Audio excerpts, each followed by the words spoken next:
Hey, what is happening, everybody? Rod J back again. Saturday night, kind of chilling, kicking it. We're doing a little serving it up Saturday night. So if anybody wants to jump up on the stream, let me know. I'd like to get you on board as well. But gonna sit back, enjoy a few brews, see what you all may be up to this Saturday evening. And hopefully you're having a good weekend out there. Shout out to Mary. What is going on? Just kicking it tonight. So hopefully you are having a great Saturday night. And Erie says, hey, what is going on? Erie in the house. Number one fan. Good to see you as well. I know, Mary. I'm late. I was getting some stuff prepared. Things got away from me for a little bit. And before I knew it, it was time to go live. So I am here now, though. So don't hold that against me. Hopefully you guys are possibly sitting back and enjoying something as well this evening. If not, that's still cool. Still hang out and enjoy the ride or whatever the ride may be. I'm going to crack open a beer here in a second. Just kind of get all my stuff in order. And this is actually one of the ones I actually picked up earlier today. And it is going to be from down in Georgia. As I grab my bottle opener. Well, I appreciate that, Mary.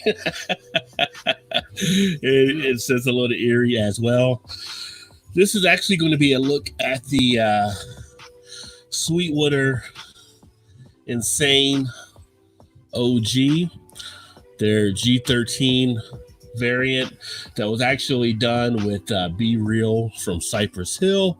I've had the other ones. I've done reviews on the channel of the Mango Kush and of their baseline one.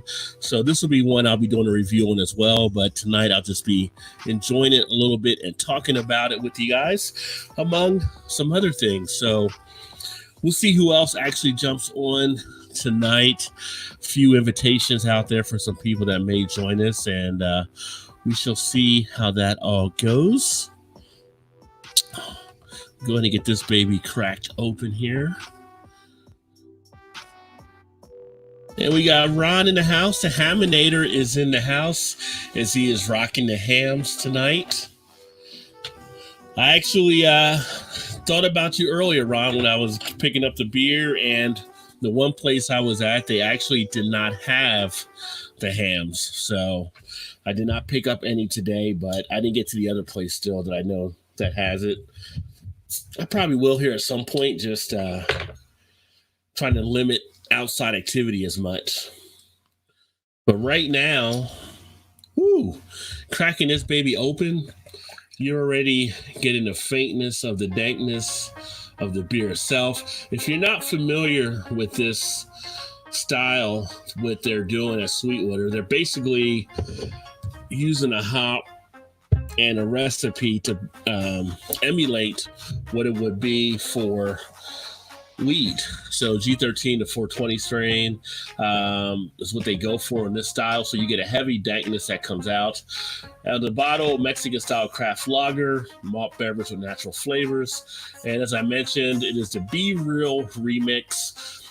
We turned to a couple of true OGs for this collab. Cypress Hill's Be Real and his Insane OG, Dr. Green Thumb himself, helped nail down the recipe for this intense Mexican style lager. Pick it up, crack it, drink it up, come along. So there you go. That's what they put on the back. And this one is actually good out through July 15th. And there you can actually see the write-up as well. If my camera decides to zoom, depending what kind of mood the camera is in today. But anyway, you can always see that there online too. It should zoom in now. I don't know what the hell is going on. Camera's so damn fickle nowadays. Shout out to Beer Hound out from the OC, California. What is going on, my friend? Another channel you should be checking out for some of the beer reviews, and hopefully you're doing well out there. I think some of your things out in California might be opening up now, so maybe you're getting out there doing some activity, and let us know how that's going out there in your part of the world. Plenty of others. Yeah, true, true, Ron. It's plenty of beer out there, so it's not like you miss one, you miss a lot because there are a lot out there. Ballast Point, Aloha, Sculpin, Hazy IP, get into my belly. I'm trying to think if I've had that Sculpin variant. I may not have had that one. It doesn't really ring a bell as much. I may have to check that one out. Lep's in the house. What's going on, Lep? Cheers to you, my friend. Sorry, I got tied up earlier. I ended up missing the grill. I went to watch the playback to see the Mexican egg rolls that you actually put out there. Time just kind of flew on me late on Saturday. Mary says hello to Lep as well. QT says the Poon Hound is here. Mary said, you lost Lep? Lep's always here, Mary. Lep's been here for a long time. Yo, son, where's my Blue Ranch? Well, I thought you had a Blue Ranch, Craig. You did not have one? That's interesting. I have to check into that. I have to get with my HR people and find out what's going on. No one summoned you, LL. How did you find us, QT? QT always knows how to find us, that's for sure. And Gilbert says, cheers, fools. What is going on, Gilbert? Hopefully you are doing well tonight, my friend up in Canada. I know you're probably drinking something good as well. If so, definitely, as always, let me know what you're throwing down. I'm always interested to see what you're drinking up there. You have such a good amount of taste with whiskey as well as with beer also. So let's see here. So let's go ahead, and the head is actually broken down on this one already. As you can see, it's already dissipated from the time it was actually sitting there. Aroma, you definitely get the dank resiny quality of the beer. I mean, I'm not going to lie. It smells like Bud. That's what it really smells like, is Bud. So, and not Bud the beer, but Bud the 420. The 420 sticky, icky. I mean, you just get that big dankness coming out of it. I mean, it kind of takes over everything with it. Digging that smell. It just has that smoldering effect of it if it was like a marijuana.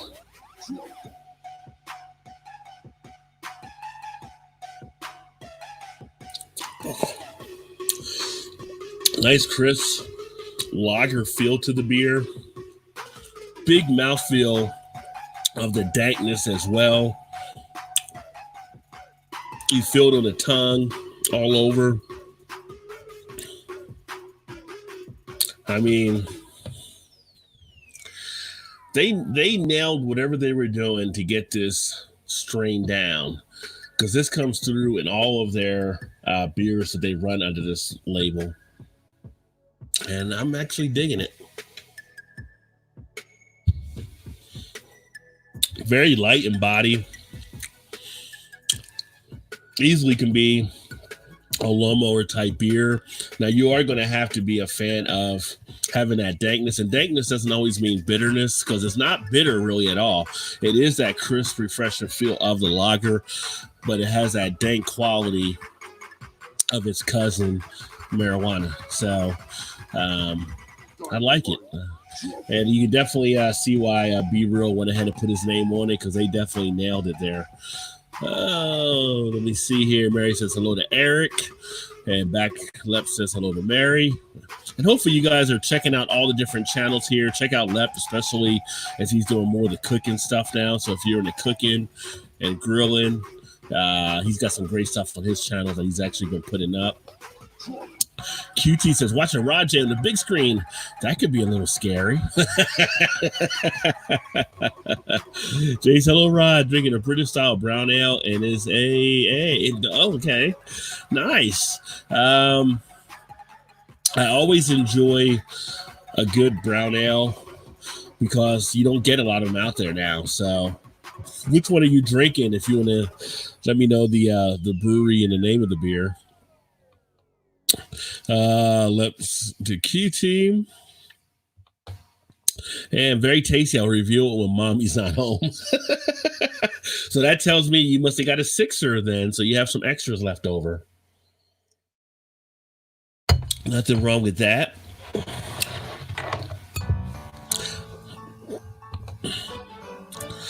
QT with the cheers to Lep as well. I am waiting to get my drink on. Erie, why aren't you getting your drink on already? It seems like you had a pretty active day, and it seems like you will be ready to get your drink on. Just go ahead and pop one open and let that baby pour out, and then take it down and just put your feet up and relax. And for Erie and anyone else out there that's a mother, happy Mother's Day upcoming for tomorrow for you as well. Hopefully you're getting a little spoiled and taken care of since it is Mother's Day. And it's a day you should be rewarded, right? So hopefully they're taking care of you. Mary says she lost me at dank.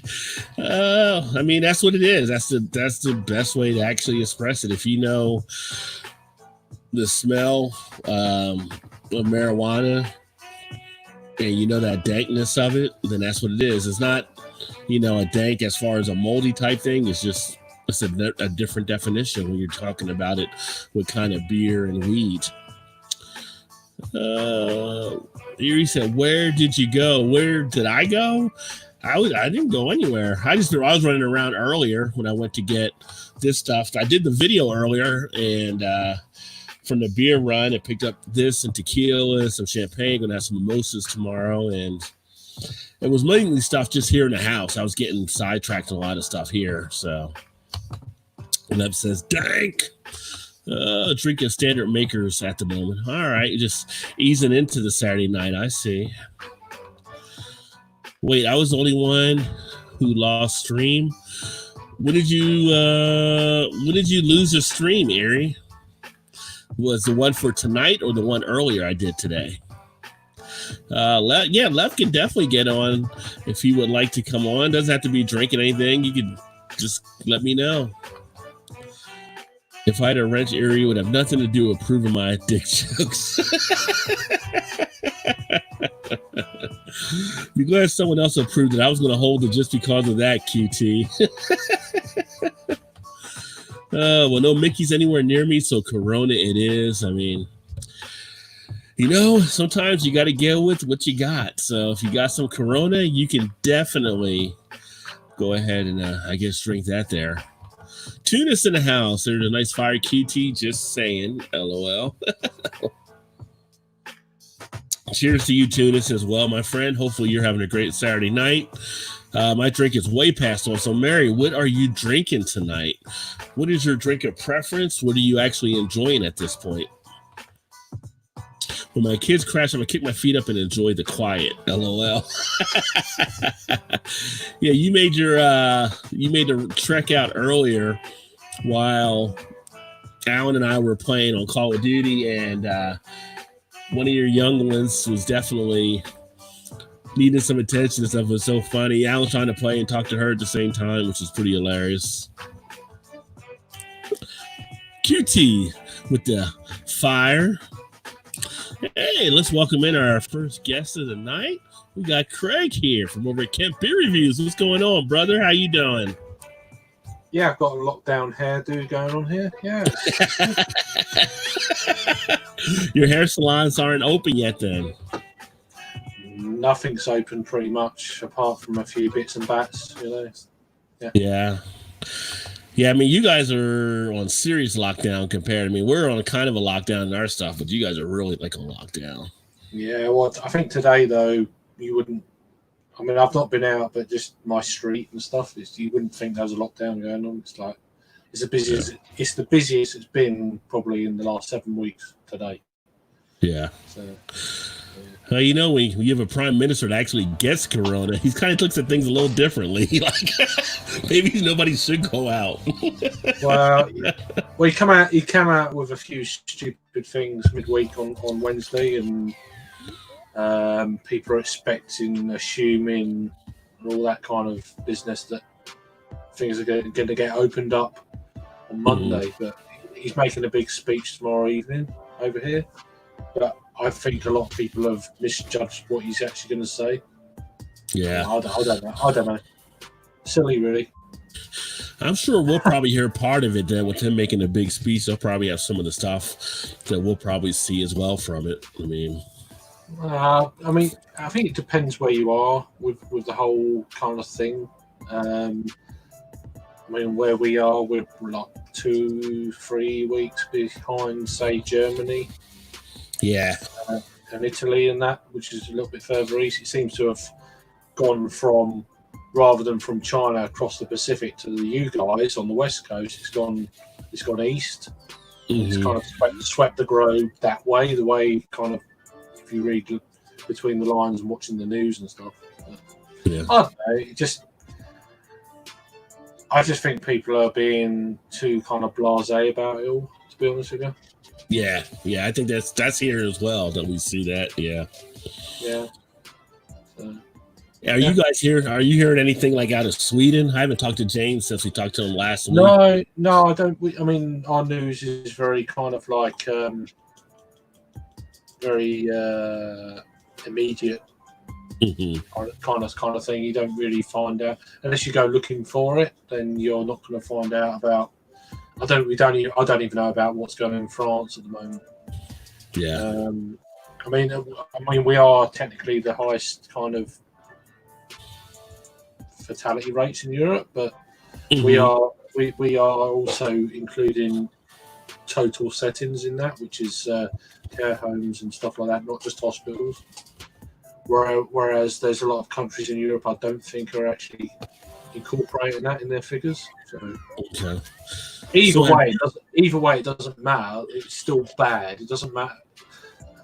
I hate the whole concept of what's going on at the moment, where they're comparing countries with death rates, and it's like seriously, come on. It's not like a league table of death, you know. That's a good point. You're right. And it shouldn't be like that. And this is where it pisses me off when Trump comes out. Well, we've done the most this and the world combined. It's like, so fucking what? People are dying. It doesn't matter where they are. I just don't get. For someone who's intelligent and a businessman, and I'm not being fake news here. I'm just being, people are dying. Right. I don't know. Anyway, I'm going to shut up now because I don't want to get all this shit. Anyway, I'm drinking a Jagged Sky. A Jagged Sky. Yeah, from Big Smoke Pale Ale. It's just a pale ale. It's nothing crazy. 4.5, easy drinking. Yeah. I've had one or two anyway, so there you go. Yeah, nothing crazy. Yeah, I'm drinking this Sweetwater, which I don't know if you see. I think you saw the one I had from. You guys might be getting this over there now too, because don't you guys get Sweetwater beers out of Georgia? Do you get them now? Yeah. I've had one before. Is it the 450? I can't remember. Pale. I can't remember. It's the extra pale ale, 420 extra pale ale, I think. 420. Yeah. Yeah, that was years ago. I don't know draft it. I didn't draft it at Brewdog Bar. Yeah, that was one of their earlier ones, I guess, but that's kind of like one of their staples now. It's definitely a part of their beers that they actually usually have. So I haven't had that one in a while. So let's see here. And Tuna says drinking a mochaccino milkshake porter right now. Well, that sounds interesting. That would be something of a nice sweet beer to actually enjoy as well. And then let me take a look here. Let's see what else we got. QT, the Erie, and we also have Erie says, no, the screen went black, comment for rolling, but no pick. I left and came back in. No, I didn't see anybody else say anything happened to the stream, Erie, so I think we were still rolling. It might have just been some weird blip. Might be just me, oddly. Okay, don't judge. Budweiser. Hey, I don't judge. I'm not a beer snob. You drink the beers that you like, you drink the beers you enjoy, and if it Absolutely. makes you happy, then that's all what it's all about. So I think I've done a review on this channel years ago on Budweiser, and Budweiser gets an overly bad rap from the craft beer community because it's not craft beer, I guess, whatever you were to say, like some type of animosity towards it. But for what it is and what it's supposed to do, it's obviously it's solid. It's been around for all these years, so there's nothing wrong with it. I just people need to appreciate beers for what they are. Don't try to always put up ones against the other ones all the time. Yeah, there's some macro beers that are quite tasty considering what and that's just it is what it is. I mean, for instance, for me, I really like Kronenberg 1664. Yeah, I like that one too. Mm-hmm. I think for what it is, it's quite decent. It's not something I want to drink all the time because it's just so much gas in it. But I can have the odd pint, like just the odd pint. It's quite good. Like I said, you're not going to put a Big Mac up against some crafted burger from a steakhouse, right? So you're going to expect that other one to be crafted to be better. So why do it with the beer? I mean, just enjoy it for what it is and, go from there. Yep. Erie says she's been a devil today for sure. We were talking about Erie's young one, and was all over the place today with Alan when Erie made a run out earlier. Mary says, love the accent. So Craig's like, it came with birth. So, I mean, it was part of the package. Yeah, sorry about that. Yeah. Jason, yeah. He says, I'm drinking a nut brown ale. This is Jason Patton by Blackstone Brewing. It's a British style brown ale, and it's awesome. Nice. That would be one I would definitely check out. I mean, the nuttiness that you get in some of the brown ales is one of the things I enjoy about them. So I'll be quite interested to see if it's anything like an English brown ale, just for or a British brown ale. Well, he said earlier it was English style brown ale. Yeah, no. I mean, I've had styles of British ales from the States before.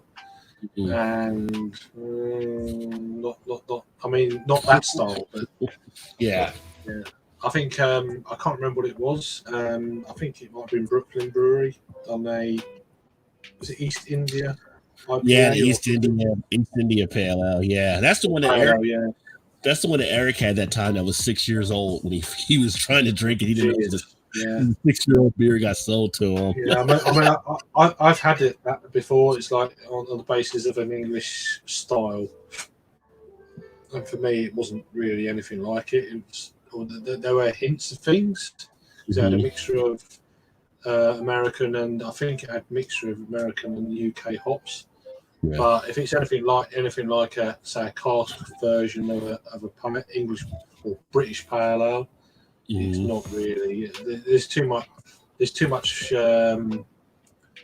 fruity notes in that kind of thing, rather than an earthy hedgerow, and then you got the maltiness going on with that. For me, anyway. I mean, that was years ago. I reviewed that beer, but yeah. I should review some more brown ales on the channel to just come across some more to actually do it because. They said they're not done as much. We got a couple good places that do some, but they're just not done. That's one of the more popular styles. But this is actually from Blackstone Brewing Company out of Tennessee. And it says designed by Blackstone brewmaster and homebrew author Dave Miller. It is light on palate, caramel brown in color with medium bodied and a nutty, smooth, toasty finish. It follows the style of the brown ales in the northern part of England. British style brown ale, 2000 gold medal in World Beer Cup. So they must be pretty good at the style there. Yeah, fair dues. Yeah. So I haven't seen them out of Tennessee, but I'll definitely keep them in mind in case I come across them as well. And I was reading that off of Untapped, and if anybody is on Untapped, feel free to join me on there. As also as Rod J BeerVentures, and I just had an invite there from someone else that I was connecting with too. So, and you're still doing Untapped, right, Craig? You're on there. Yeah, I'm fairly active. You're still updating his Kent beer reviews on there, right? Yeah, I think it's my name, and then but the actual thing is Kent Beer Reviews. Yeah. Okay. So I mean, reach out to Craig and check him out there too. Yeah, I've been on there since 2014, April 2014. Yeah. So I've drunk a few bits and bats. So. It becomes addictive to put your stuff in there, but yeah, like I was talking about the last beer festivals, like I didn't do it then because I had Todd and Eric and Shannon. We were all here, so obviously wanted to have fun. So I didn't really do it then on some of the beers I drank. But when I'm like drinking a beer, I'm like, I got to put this on tap so I'll remember. So I would have joined last night, but by the time I was like, I was halfway. Like, and you know what I mean. I was awake, and then I was like, and then Adam joined. I was like, I'll go to bed and watch. Yeah, I figured you might be in bed. Adam was still up, so he jumped on for a bit. Yeah, I was on the stream with Adam earlier. I don't know if he's still on there, but I was on Harry's earlier, and I went to get something to eat, and I thought, I fancy another beer, and then I went back, and Jay's on. I was like, okay, I'll join for him. I'll join for a little bit. Yeah, definitely, it's a good chat. It's funny because I have the Sunday stream. That we do Sunday. I did it because I thought like you and Adam and Peter, in case you guys want to come on, it'd be easier. But everybody comes on a Friday or Saturday night stream still. I'll tell you what it is. For me, it's kind of like I don't even do. It's very rarely I do streams over here at that time for myself or for anyone else at all. I generally come online 9 p.m. onwards, so that'd be 4 to 5 p.m. your time ish. Yeah. Maybe if you were 9 there with the time change right now, that would be 4. That'd be 4 o'clock in my zone. Yeah. So generally, that's when I'm kind of like, if I'm going to join something, it's normally around then. I'll get my daughter to bed and stuff and all that sort of nonsense. Not nonsense, you know what I mean? Get all that out of the way. And then I'm doing dinner and stuff. So once all that's out of the way, then she's gone to bed. Then I'll have my drinks. I don't drink in front of her or anything like that. So I don't drink in the afternoons or tea time or early evening. Once she's gone to bed, then that's time to kick back and relax. Yeah. So it's just me, but that's the way I roll, kind of thing. Well, I know like Dean wanted to connect with me at some point here, so I figured a Sunday afternoon would be easier, but he's been tied up the last couple of weekends, he's been saying, because we've been messaging and stuff, but I figured, and then Dutch Beer Geek wanted to come on, and for him it's easier for daytime, but he works like, I think he told me I want to say he's like in the medical type field, but it's tough for him on the weekends and stuff. I know from the hours that he has to do. So yeah, that's cool beans. I understand that. It's, and thank you, by the way, Beerhound's reviews. That's nice. Thank you. Appreciate it.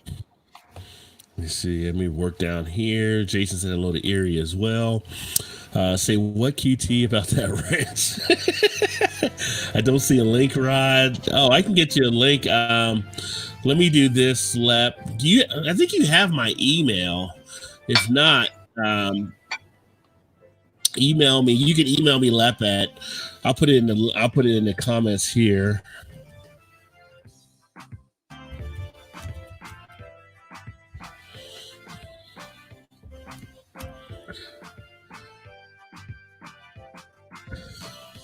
So I put my link in the chat. Shoot me an email. I can shoot you the link back. I don't like to put it into the comment section. It's just kind of a weird thing there. 120 cases, 118 recovered. No deaths. No, that's awesome in New Brunswick there. I mean, that's a really great rate. So one thing about there though, like in Canada, you are definitely more spread out, which I think does help. You already got like social distancing built in, I think, unless you're like kind of, Ontario or Calgary, some of the bigger type areas where it's more people closer together. I'm social distancing. I got my tent zipped up and no one is allowed in. Didn't I see a pale ale in one of the American Pie movies? LOL. It might have been in one of them. I haven't seen those in a while, but it definitely could have been the case. QT says I'm pitching a tent. Give up the link. Relax, Mary. I got it, Mary. I got it. Relax. I would love to have a real British brown ale, Jason said. Ross, get my wrestling story. Race against martial arts. Unsubscribe. I didn't even see your wrestling story, so you must have been moderated out. Is there theory? You mean the blocked one, QT? Cheers, Craig OC. I've been a sub for a while. Great channel, bro. Very appreciative there. Yeah, great stuff over in Beerhound. And Beerhound, if you want to join, let us know if you're freed up as well. Beerhound is 3 hours behind me out in California, so for him, it's about to be 7 o'clock out there.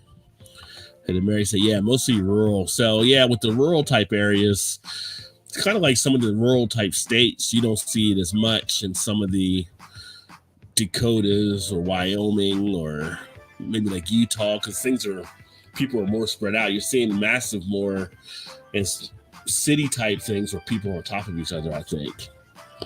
Collecting in the house, eat some pizza real quick, then join up. All right, brother, definitely be great to have you on. Here he says, go away, bearded fella. Here he always with the zinger. That's love right there. That's some love. Cool. Yeah. Yeah. So yeah, this weekend is definitely making its way through, and I'm actually, if you do get a chance to see this beer, I would definitely say pick it up. So I don't know. Like you said, sometimes you get American beers I can't even get.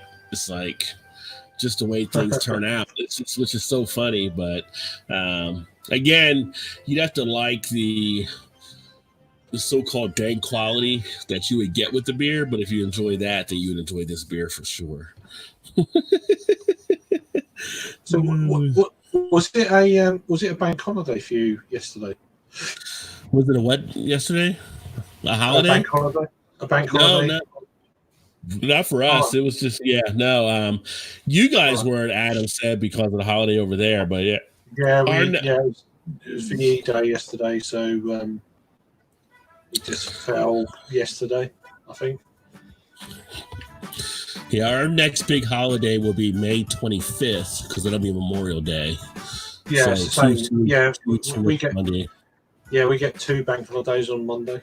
It's normally May Day, which is normally Monday. For some reason, it's normally Monday coming, but for some reason, I think everyone's lost their shit. They don't know what day it is and all that sort of thing at the moment. So.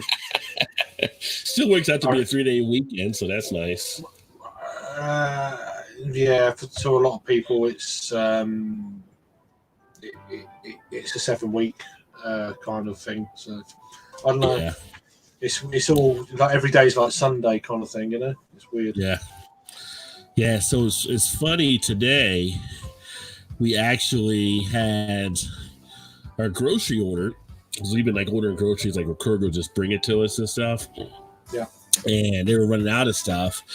And so the guy was sending pictures to my wife, like, well, we don't have this or that. He took pictures to show some of the stuff. They went ahead and just put stuff in there because they can actually get to the next closest thing. But and he said like they were running low on meat because there was a meat shortage or whatever. So I'm like, well, what are they running low on? Like, I said, we got enough other stuff here that we're okay, but I didn't know what we were going to get. So we asked to get like some chicken breasts, whatever. He brought the chicken breasts, and then I put in like for order of steaks. We got the steaks. I said, well, like hot dogs or whatever, got the hot dogs. And I'm thinking we getting all the stuff here is like the meat they couldn't get was roast beef. There was a special roast beef they had, which I could see where that wouldn't be there. But then the other thing was bologna. I had to go to one of some bologna, and they didn't have any bologna. And I'm like, and he showed the picture of the deli. The deli stuff was wiped out. I guess because everybody, I said, I guess everybody's eating fried bologna sandwiches except me now because all the bologna is gone. So Yeah, I can't get that fried bologna sandwich no matter how hard I try. it is what it is. Yeah. The gods are against me on the fried bologna. Yeah, I'm okay for meat. So. Yeah. Well, yeah, we got everything else we kind of, but then it's like, and then we got like doubles and stuff. Like, I don't know. That's the only problem when you order the food. Like some of these guys, I don't think get confused. Like, why do I have 2 bags of French fries? I only put 1 bag on there. Why do I have this or that? Why do we have so many orange juice? Like, I mean, we'll drink them over time or put them in the freezer. Or you eat them later, but it's like I didn't need all this stuff. So that was kind of crazy. But yeah, occasionally go to the store, but most of the time I just have it delivered from Kroger now, and it's like a $10 fee. You don't have to worry about walking around the store or doing anything. It's actually pretty convenient. Yeah. And then Mary says hello to Eclectic. No, don't wanna. I would join, but mommy's home, so I'm on lockdown. LOL. You gotta keep mom happy. Cheers to Mary. James says, "Is this what day is it?" Right? Yeah. The days start to blur together. Blake will send some bologna. Blake's trying to pay everybody in bologna. There you go. There's your answer for your sandwich. Yeah. And then Kitty says, "Hello, everyone, but Erie." And Erie. Mary says, "Lep?" ? So yeah, I got to check to see if Lep sent me that, Mary. So I think Mary's stressing out a little bit to get Lep on here. We can get Lep on. Lep's cool as hell, so I'd love to get him on here. Throw that shade. Beer House, that's it. I got to try the bologna sandwich. Boom time. Mayo throw that shade. Yeah, it's like people love the bologna sandwich, and I tried to get bologna in the store, so we don't have any more bologna. I thought it was a load of bologna, but that's I mean, I'm just an English guy, so I don't know. A lot of people have their own recipes too, on how you're supposed to make the bologna sandwich. So, right, there you go. Yeah, and my wife. Sorry.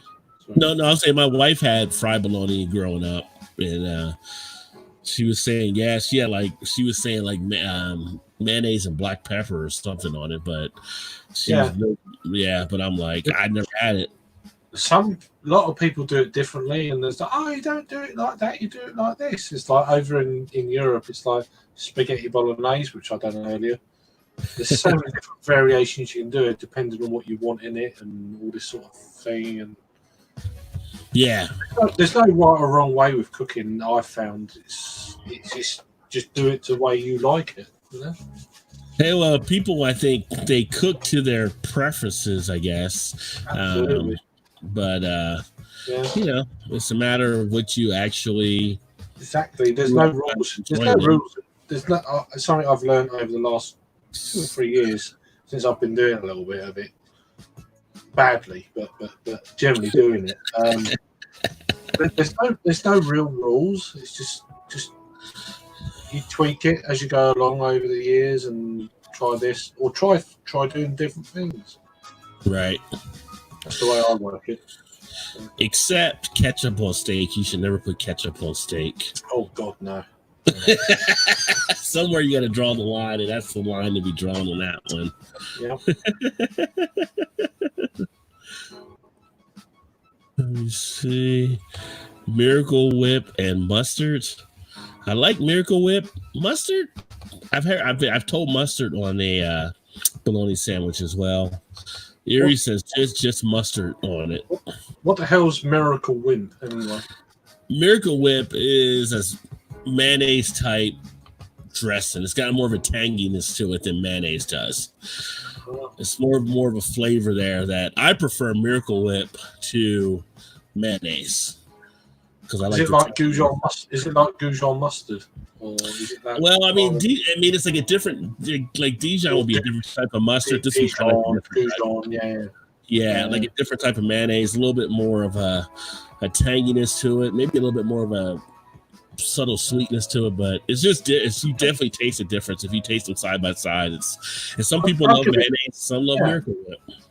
I'd give it a go. I'll put a little bit on the side and think, right, I'd try the steak with that. If it's any good, I'll have it. Yeah. If not, depends how the steak is cooked. I think sometimes you don't need anything on the steak. If it tastes like if you're basting it with butter and stuff like that in the oil when it's in the pan. Yeah. Sometimes you don't really need anything. That's what I found. So. Yeah, I know those people do like butter in the pan, like when you're doing grilled cheese and stuff. You probably can do it with the fried bologna as well. Yeah. And then Mary said the fried bologna is Newfoundland steak. Mm-hmm. I'll give it a go. Beer House, any particular brand of bologna? Well, my bologna has a first name. It's OSCAR.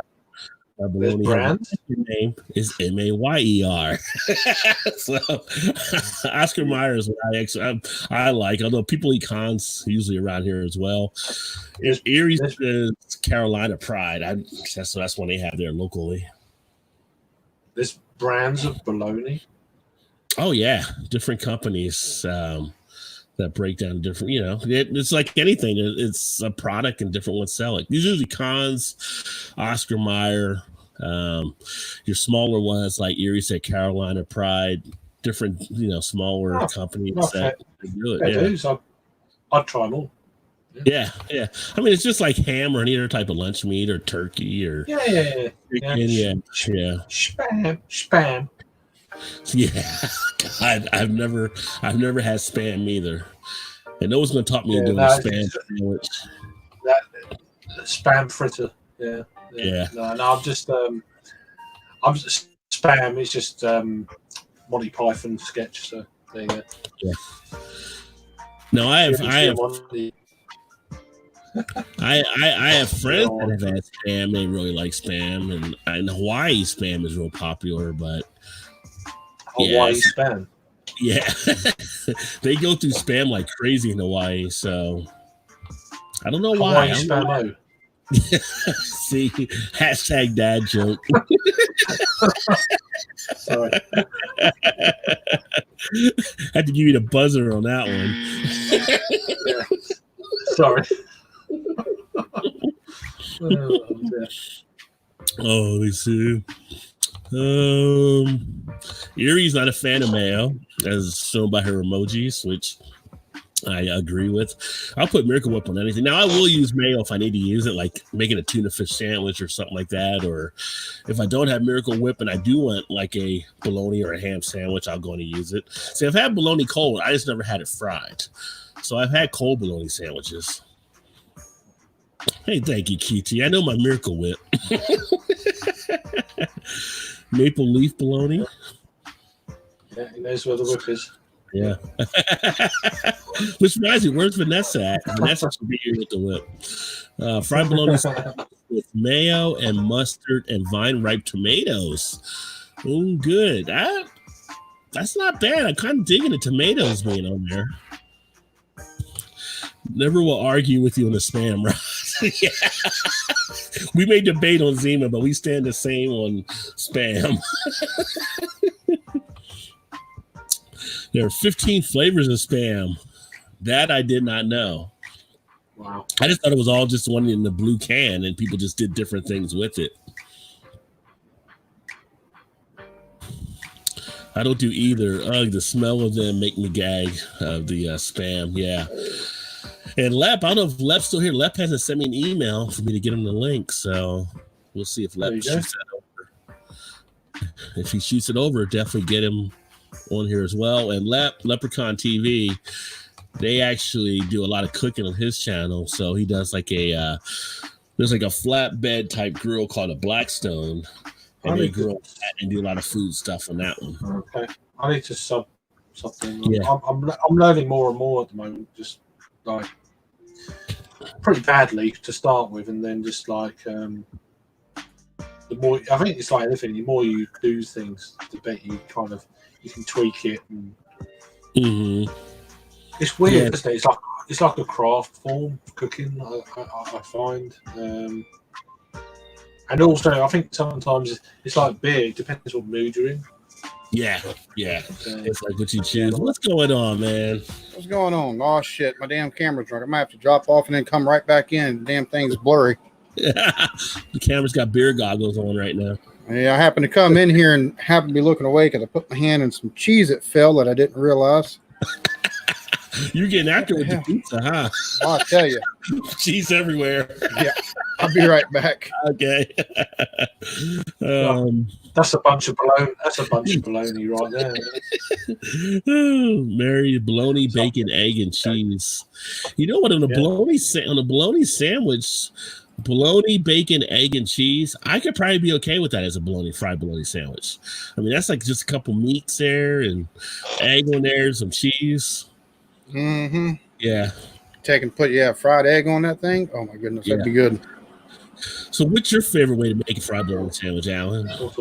I just like put in between two pieces of bread with some mayo.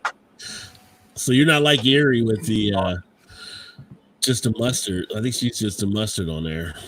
Yeah, and that whole Miracle Whip deal, it's salad dressing, folks. It's salad dressing. I'm a Miracle Whip man. Salad dressing. I don't know. You don't put Miracle Whip on a salad, though.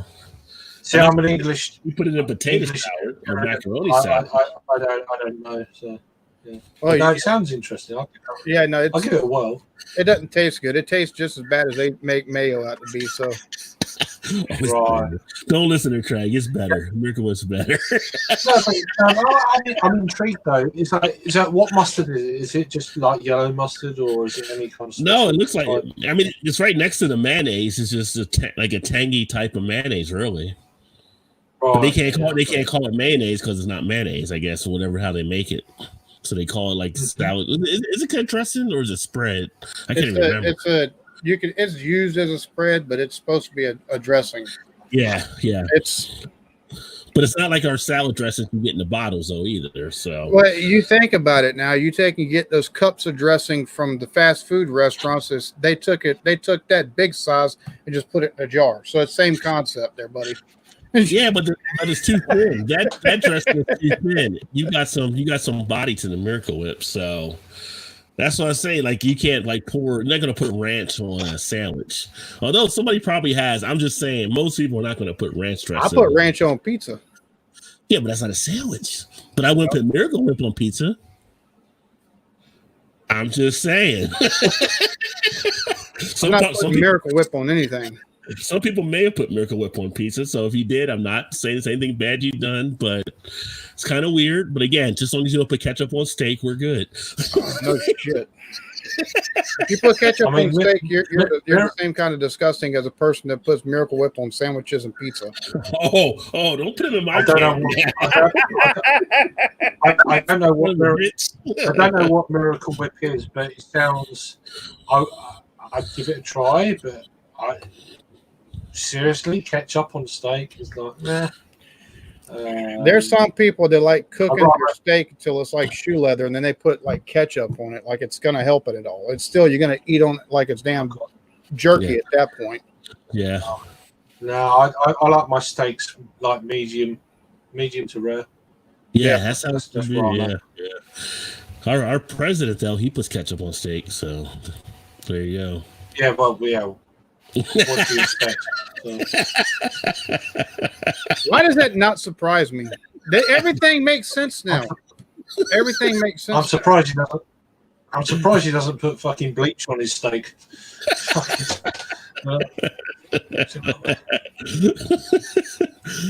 Spam is popular. Why? Because it was served to the troops in World War II. It was shelf stable, and the starving local population got access to it. Yeah, but that was back then. They don't have to still keep eating it. One or two pieces. You take and slice that loaf in the Spam. One or two pieces in between two pieces of bread, or even fried up and cut up and put in some macaroni and cheese. It's fine like that. You get more than that, you're gonna have some severe problems from all the sodium in that son of a gun. I'll tell you right now. Didn't you do a spam thing for Alex? Yes, with Alex. I think that's the last food thing I did with them. You had some spam sweats, I believe. I did. It was awful. Oh, Crack open another beer here. Nice. Are you drinking anything, Alan? I'm drinking some Westbrook 2 Claw. Oh, nice. It's a rye pale ale. Oh, nice. I've only had a couple of beers from them. Cans. I can't remember. Something Claw. The blue can. Is it? Like, I can't remember. It was years ago. Yeah, 1 Claw and 2 Claw both come in a blue can. The 1 Claw just has pretty much a grapefruit type flavor to it. This one's a little bit juicier. The 2 Claw is a little bit of pineapple and papaya flavoring in it. But yeah, they make some of my favorite beer. Yeah. I've gotten them mainly through collaborations. We are starting to get a little bit more of their stuff here. So I do want to get some of their straight just beers from Westbrook. Let's have a look. I've had their sorry. No, you're fine. Go ahead. Well, I've got a Westbrook beer here. I've not had it. It's the Evil Twin Westbrook collaboration. See that one? Oh, dude, Yeah, it's the that's the creme de la creme right there. That is some good shit. yeah. I mean, I've had this. I mean, it's not actually mine. It's one of my. It's Rod Paul from Pierre Bruno's. He bought it when he was over here, and I've still got it for him. I said to him, "Oh, you gonna wait? No, open it." I'm like, "I've still got it." But yeah, it's an ale with coffee, cinnamon, almonds, cocoa nibs. But it's got coffee in it, so it's kind of like one of them. If it's like 2 or 3 years down the line, the coffee's going to be like gone. So I've still got it. Yeah, so I'm waiting to see. I try to get that once a year. That's one of the best beers right there that I've had. Yeah, but no, I mean, we'll see. I'm not drinking it now, of course, but yeah. Yeah. Cold bomber on your own at like 3:10 in the morning was probably not a good idea. Probably not. Oh my goodness. Yeah, Jason says they even make a honey glazed spam. I don't know why you would need 15 flavors of spam. That is just no, I don't either. And then Mary said a little eclectic as well. There he said because you're cheesy as hell, Alan. Oh, Rancho BLTs is the bomb, Erie said. A1 on steak is the best. We see you don't even need to put A1 if a steak is done right. If a steak is done right, you don't need anything on it. Nope. I keep trying to tell her that, but she likes her steak like shoe leather. She likes it well done. So she's eating beef jerky at that point, you know? Yeah, it's like if you go to Ponderosa, then I really can't fault you if you put A1 or ketchup on something, most likely. So no matter how you order it, it may still come out well. Damn. I've been at Ponderosa, a place like Ponderosa, Bob Evans, they don't really cook steaks to anything you tell them something. It's like, it don't matter what you tell them. The cook's going to do what the cook's going to do. So, and if you see Road Trip, you don't send stuff back.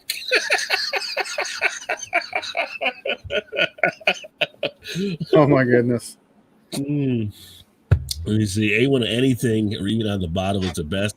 I used to be a big fan of A1 though too.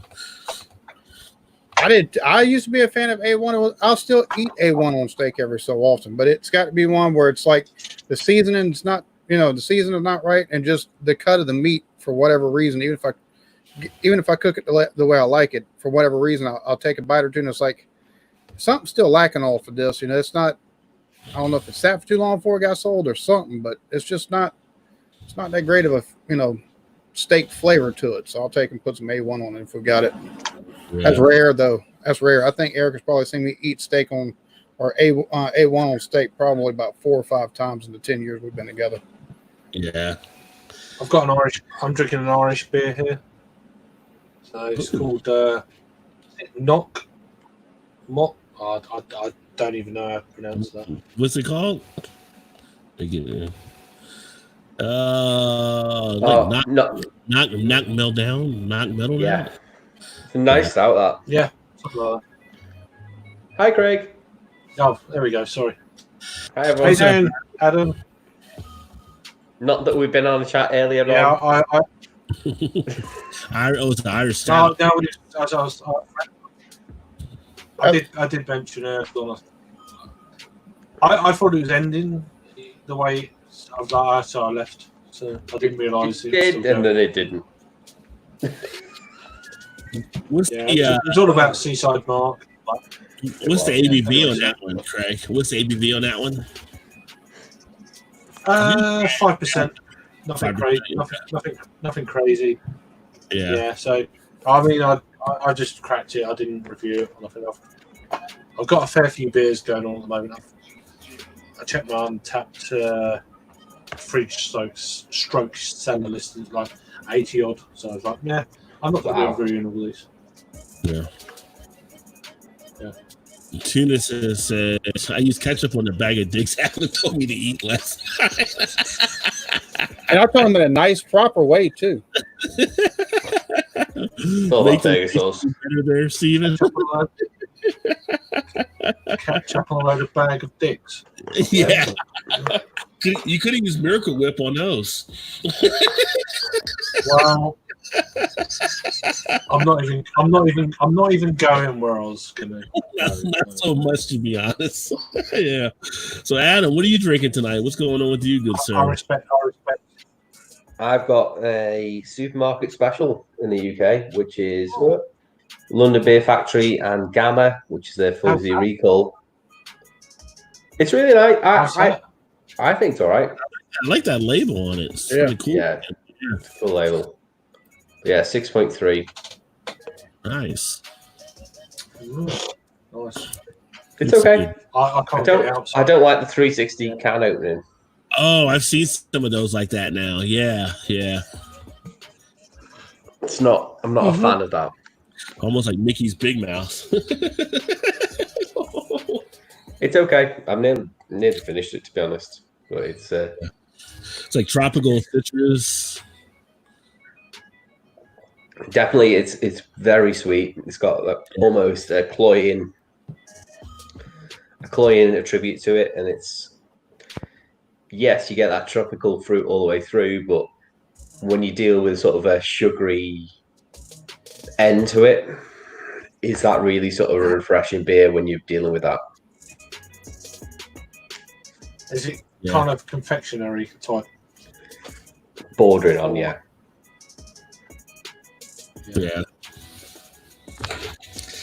You get that sometimes with the beers and stuff. I mean, I think New England's one of the things is to go too far one way. Yeah.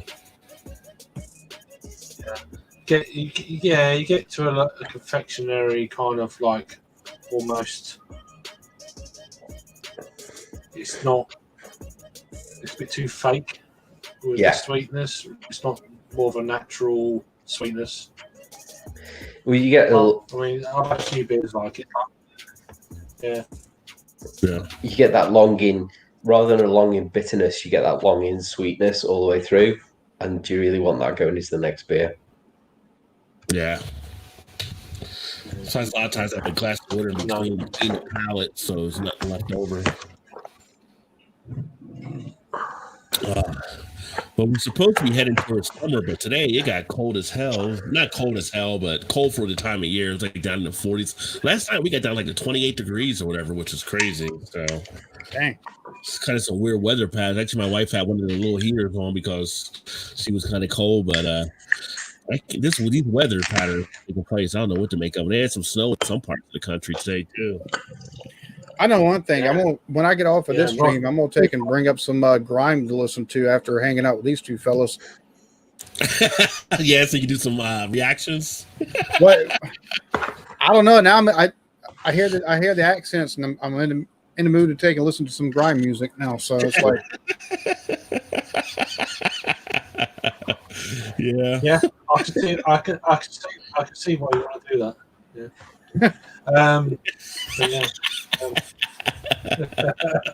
No, but in fairness, I mean, all this cold weather at the moment in the States, it's like, it's global warming, So, Yeah. there you go. Yeah, it's the intensifying of things. It's just that's what funny. it is. It's like, it's, just the pattern's kind of crazy, which I think, we'll have a hot summer or something. I mean, it's funny now. I'm waiting to see what's going to happen with the killer wasp, whatever we got here now in the state, whatever they are. Oh yeah. Apparently massive. The size of Like, the reason why, like 2 to the 3 reason why it's gone cold it's the coronavirus that's doing it. yeah, because there's there's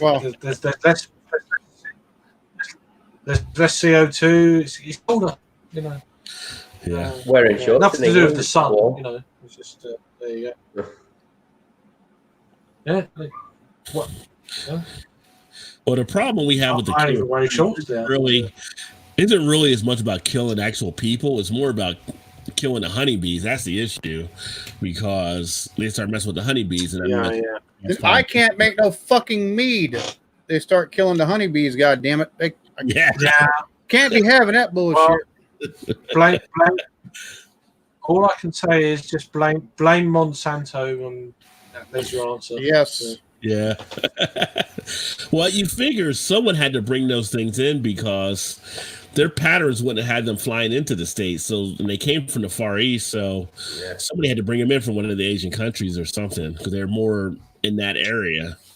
Well, honeybees and I was going to say they're thinking that that they possibly come in on container ships and stuff like that have fruits and different grains and stuff like that from Asia. So yeah, we got some questions for Asia at this point. honeybees aren't generally natural to the US anyway. Do what now? They're not natural to the US, you said? No, not. If you look at there's different species. Yeah, they've been here for like forever. I mean, I think there's honeybee that every country and every region has honeybees that are specific to that continent or country or whatever. Definitely in Mexico, but I don't think as far as last documentary I watched about honeybees, I think it was John Hurt that did the narration. They're not natural to the US. It's South America that they are natural to, and Europe. They're two different types of species that are to those regions, but the US is one of those ones where they've either travelled up from South America or they're imported from Europe. Is that the old US or the new US? Because the old US used to have Mexico up into where the US now. So they may have left them behind.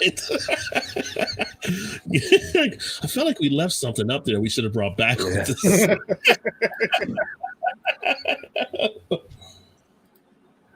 Is that BuzzFeed? No. BuzzFeed. I'm trying to remember what it was called. I know John Hurt did the narration. I can't remember what it was called.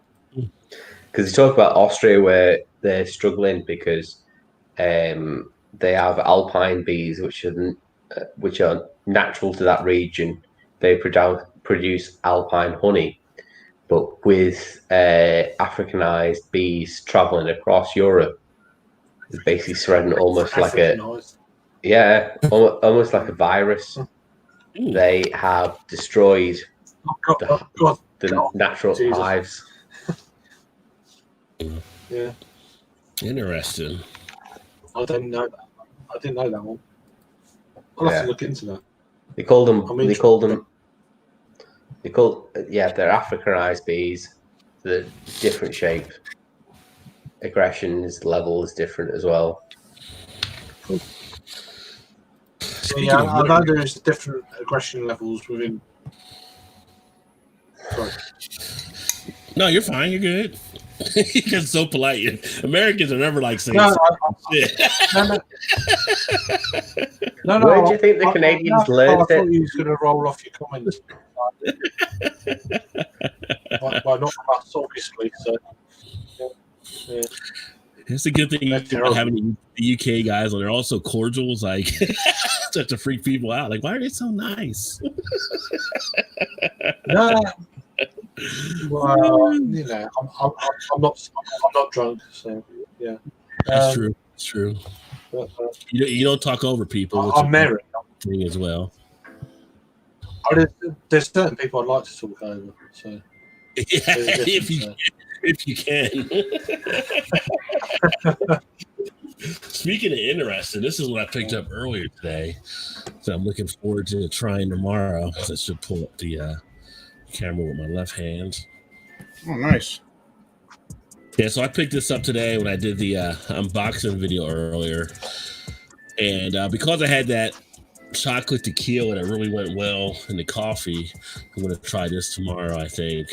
But it is grind espresso shot. It is rum and Arabica coffee beans and from Bean the Bar, rich with espresso, Caribbean taste rum in collaboration with baristas and bartenders. Caribbean rum blended with coffee extract, espresso coffee, and other natural flavors and caramel color. 30% alcohol by volume, 60 proof. And then on the back, it tells you how you can do it, like in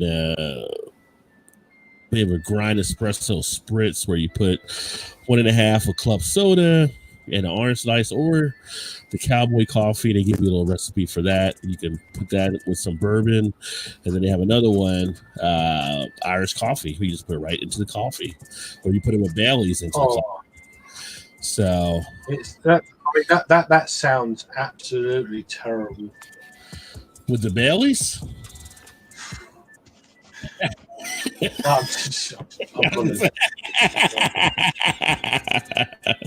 Yeah, so but I'm gonna try it tomorrow and see what it actually tastes like. But obviously with the espresso, I'm not trying to do that tonight. So get all wired up, keep bouncing off the wall. Yeah, right. I could still take and run up to the gas station and get me some Red Bull and have. I've got vodka here. I can always make me some Red Bull and vodka. Yeah, there you go. That'll get you all kind of. That's one of those weird drinks that. Who the fuck thought of that? Because you drink it, you get drunk as shit, but you can't go to fucking sleep. Yeah, probably Red Bull. I've had that before, and I try to go to sleep. My heart's going fucking nuts. Like, oh no. Or I'll sleep for about 3 hours, and I'm pissed. I wake up and I can't sleep. I'm just like, no. I've never had that problem. As soon as my head hits the pillow, there's some drinks. I use some can keep you up. Not so much now. Yeah, I think the age has got to me now. Like, I sleep and I snore and piss people off, and it's great. I don't mind that. But a few years back, I used to be like really drunk and I can't sleep. 3 or 4 hours awake. Why am I awake? And then the second I sleep really well. Weird. Yeah. Back in the 80s, it was just a few lines and you were up and going.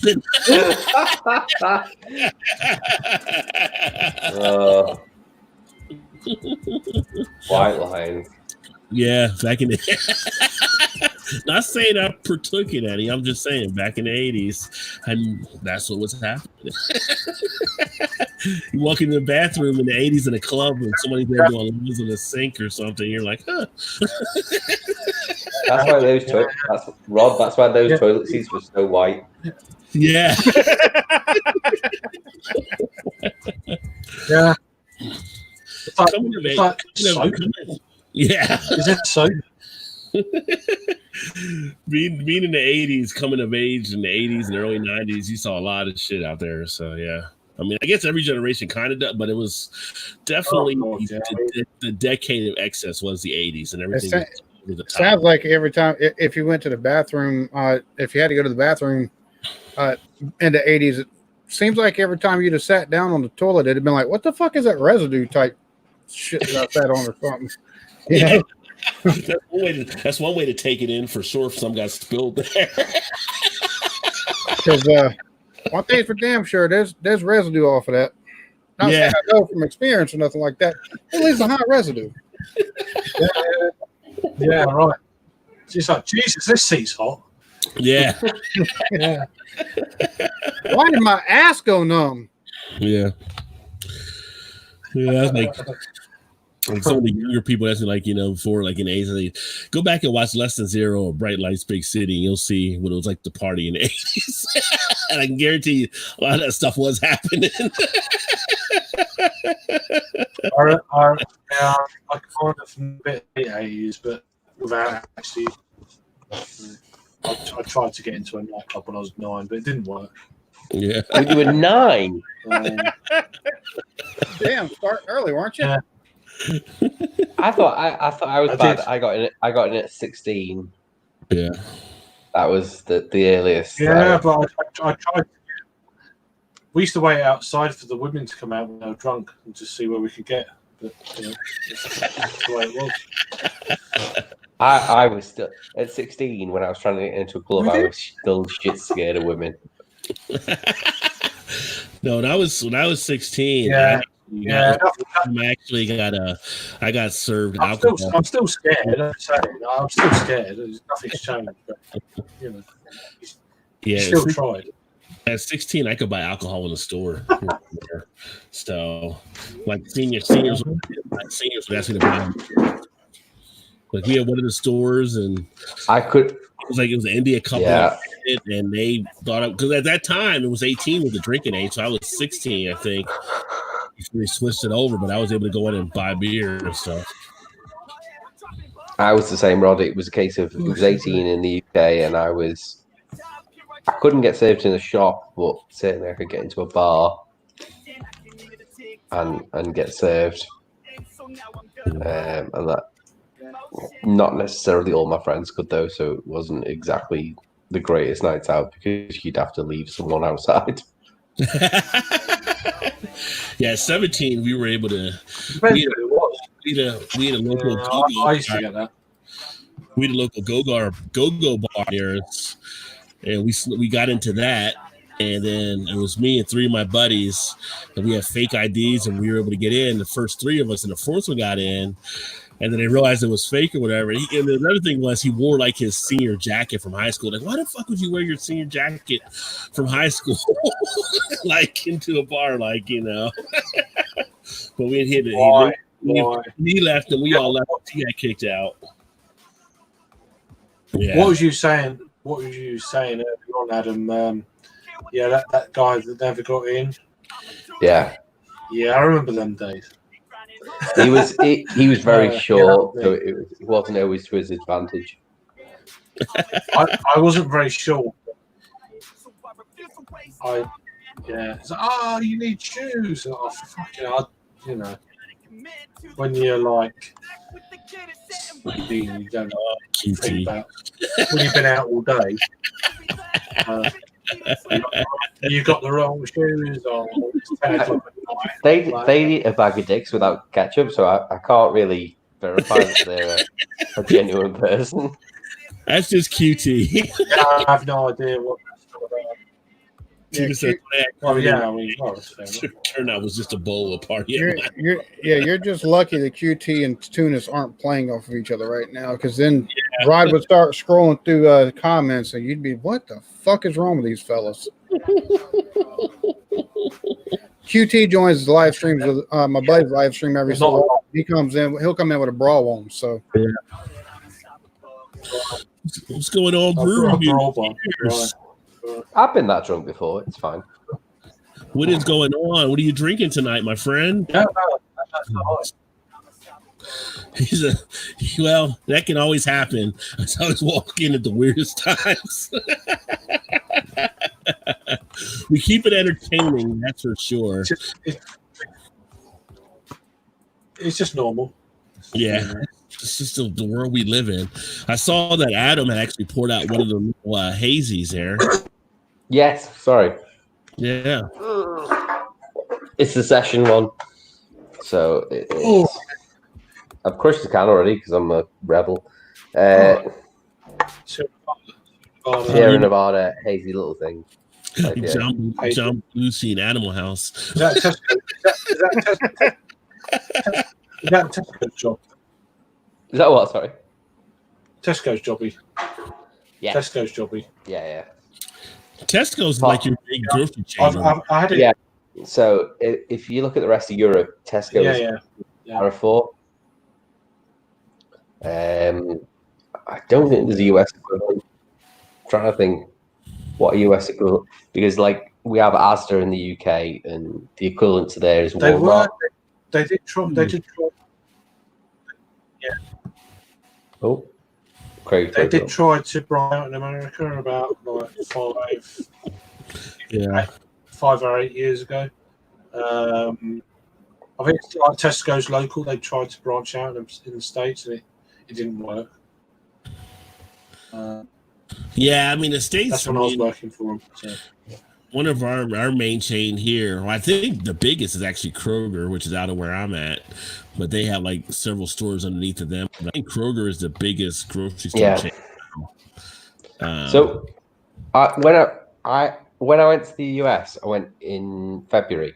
Kroger was massive, but when I'd been to the US previously in like 2016, Kroger didn't exist as far as I'm aware. There was Kmart. 2016? No, they were here. They were here. Okay. Might not have been in the area you're in. No, when I went across from San Diego. Went from San Diego to New York. I didn't see any Kroger. I saw Kmart, which don't exist anymore. Yeah, see, no, we still have some Kmart's here too, but Kroger isn't really in the Northeast, but they own stores in the Northeast. So you may have seen like Acme or ShopRite or one of those, and they might be under Kroger. Their TB's a big one that's under them. They own other subsidiaries, so yeah, they own a lot of stuff. If I'm not mistaken, they took and actually absorbed Albertsons too. Yeah. Albertsons was a huge brand throughout Florida, Georgia, parts of Tennessee, and Alabama as well. But I think Kroger basically goes from like Virginia to fucking just past Texas and up and down and everything past that. Some of their subsidiaries that they've taken and bought into, but I don't think they actually go past those boundaries right there. I saw them in the sort of north of Texas, but then as soon as we went south, any further south of Texas towards Louisiana, there wasn't any. You're looking at Piggly Wigglies or Walmart's or like Publix is like a Piggly Wigglies. Actually, Piggly Wigglies are hilarious. Not a great supermarket, but hilarious to take a picture outside of. Just because it's such a weird name. Yeah, the name. I always say like I thought it was always like a fake store because they would use it like on TV shows like when down south. Yeah. We never saw it or whatever until I actually went to Tennessee to Gatlinburg. First time I ever went into a Piggly Wiggly, like the cabin. It's like, oh my god, it's really a Piggly Wiggly. I'm going into Piggly Wiggly. That was exactly. As soon as we entered, sort of right on the border of Texas and Louisiana, they were there. And I was like, I'm going to go to one. And then it was just so disappointing. Well, wasn't even out of the supermarkets I've been to, it wasn't even a good one. It's like, this isn't like what I see on TV. No, it was crap. It really was. Still the best thing. So, Adam, what's the best? Sorry, Craig. I was going to say, what's the best supermarket you've been to? Adam?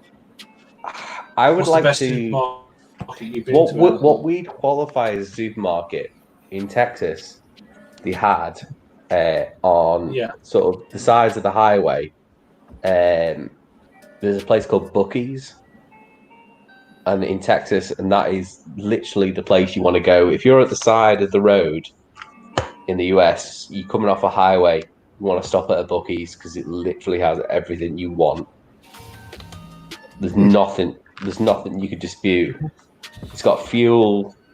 It's got really nice home cooked food. Really clean toilets. Yeah. If you wanted to get something alcohol wise, they've got that in the back. Any kind of soda you could think of, different types of coffee. It's literally everything you could want in a Buc-ee's is everything you want in a store is in Buc-ee's, and it's literally you'd probably go, I don't know, like 50 miles before you'd hit one, and then you'd have quite a few in very short increments afterwards. Yeah. Well, I was going to say Brew Review. If you haven't checked out their channel, check them out. I do want to get you guys on at some point. So if you guys want to reach out, want to kind of do a stream. So they're actually a couple that's certified Cicerones. So they actually do some really good breakdowns. So if you haven't checked their channel out, make sure you check out Brew Review. And like I said, they just finished up their live stream. Thought they too there's some processing, but definitely if you guys are still watching, we definitely hook something up, get you guys on the stream and questions and stuff. I'd love to ask you guys since you guys did the Cicerone thing and kind of get your feedback on stuff. The only thing that really is taking off is Lidl. So, but yeah, they got a cool little channel. I think right now they're about 270 subs, so they're still growing that one out. But definitely give them a look and check them out. Yeah, I'm there now. There you go. Correct. Just like that. And they did this last week. They did this free coronavirus lock-in hangout 4. They did the Ghost in the Machine one 3 weeks ago. I still haven't done that beer, and I want to check it out because I've heard some good things about that one. So this one they probably did. I've had it. Mm-hmm. Yeah, I had that a couple of years ago when we was in Birmingham. When we was really drunk. Yeah. Interesting beer. Did you like it? What did you think of it? I liked it, but then I liked every beer by the stage we were at that day. So awesome. That sounds good, Brew Review. I would definitely do that. We're too drunk. So. Thanks for letting us on, Rod. I'm going to subbed. Shoot off. Oh, no. Great for you jumping on and everything. Yeah. You say you're going to shoot off? Yeah, I'm going to go home. That can mean something different in America. I'm just saying. I'm going to shoot off to bed. You get QT excited in the chat. Him and Tunis. Yeah. So I'm drinking that, and I'm drinking that and going to bed myself. So. Right. Okay. Yeah. All right. You guys are in the wee morning over there, so definitely listen. Thanks for joining, guys. Always great to Thank you very much. Thank you. And again, if you're around tomorrow, anytime. All right, see you, brother. He knows. Dude. He knows.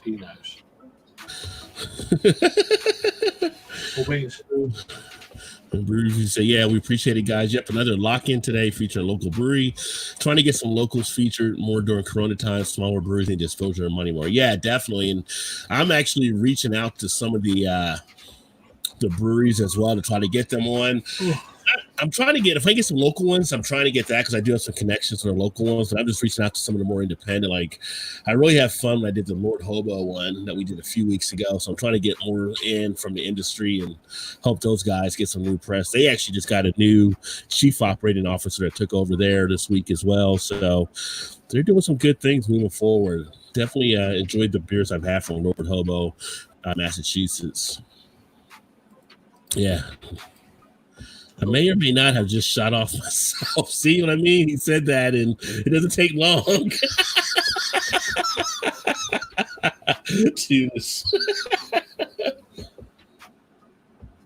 Although I would have expected that more from QT to respond before Tunis. Yeah. QT may have missed that one. Not many people out QT, so. But yeah, Tunas try sometimes, but He didn't quite come close enough. So Yeah, and I was saying brew review. If you guys want to come up tonight, we can send you a link as well if you want to join. If you got some time, just let me know. If not, I'll be doing it again tomorrow at 1:30. If you guys want to, if you're going to be around 1:30 Eastern, just got to think of where everybody might be. Jesus, that's 1:30 Eastern. That's like 6:30 for you. I do it so the UK guys can join. They all come on the night. I set up a one for UK, and they all come on the night one. So we end up having all. This is easier for me. Convenience, yeah. I think for the UK guys to take and actually have it where it'd be a good time for them, you probably have to take and start at like 8:00 your time. Yeah, because it'd be like what 12:01 over there. Yeah. That's perfect. I mean, in fairness, if you're going to do an early stream for me, I reckon 4 p.m.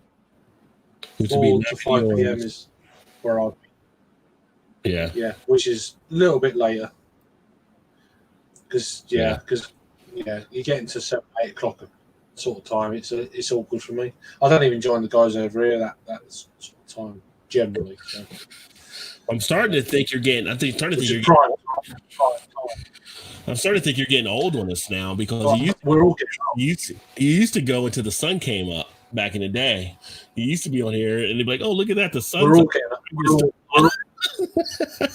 we're all getting old." Yeah, true. Including my daughter. So yeah. That's where that one. How old is your daughter? She'll be 5 on the 4th of June. Oh, you got okay. Well, you got a while to go before you could threaten boyfriends. So, well, at least a while before you can threaten a boyfriend without being thrown out of grade school or something like that. No, she's already promised me, so it's fine. So yeah. Tuna said that's done already. He switched to Captain and Coke, so it might get crazy. You should try that Mochaccino milkshake porter rod. It's good, made by Hop and Daz. I'd be definitely interested in trying it. Hop and Daz? Or Hop and Days? Not Haagen-Dazs. Haagen-Dazs? Haagen-Dazs, not the German. Well, Haagen-Dazs is ice cream. Hop and Dazs will be a playoff to ice cream into the beer. Possibly, I just... Exactly. Away tomorrow. We have the whole Mother's Day thing going down. Yeah, that's it. Happy Mother's Day to the mothers that are out there. I tried to talk Erie and let Alan spoil tomorrow, but I don't know how that's going to work out. Talking to let me what spoiler? I said yeah, so maybe Alan will spoil you tomorrow. You can just put your feet up all day or whatever. She never really responded back to it, so I think she might have said that's not going to happen. Wow. She'd get pissed off with me trying to do something for her, and she'd be like, "Here, fuck it, I'll do it because you're taking too long." So what are you gonna do? Yeah. Well, anyway, thanks for having me on. I'm gonna shoot off. It's 3:45. I'm gonna get a bit of sleep for a few hours. Yeah, thanks for joining, my friend. Definitely. Yeah, I really appreciate it. It's really nice to be on at last and. Yeah, not be in bed watching instead. So. Yeah. Cool beans. Cool, brother. Well, we'll catch up with you soon. Have a great night, my friend. Yeah.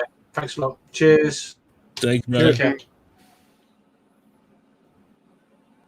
And then Tuna says, sitting by the fire with the wall turned out behind me and queen size air mattress with a cot stand. It's a good Saturday night.